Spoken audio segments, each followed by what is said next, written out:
আমি একজন ইলেকট্রিশিয়ান, মানুষের ঘরে আলো জ্বালাই, কিন্তু মাসের শেষে আমার পকেটেই লো ভোল্টেজ চলে আসে।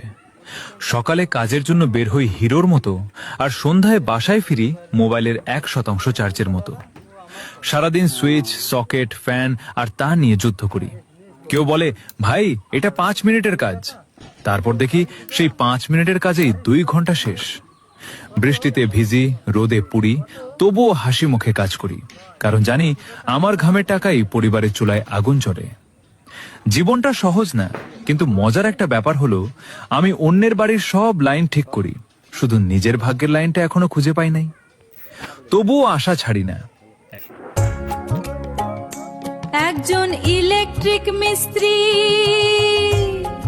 সে কতক্ষণ কাজ করলো কিংবা কি কাজ করলো সেটা দেখে তার মজুরির বিচার করবেন না, বরং বিচার করুন সে কত বছরের অভিজ্ঞতা নিয়ে এই নিখুঁত কাজটি করছে।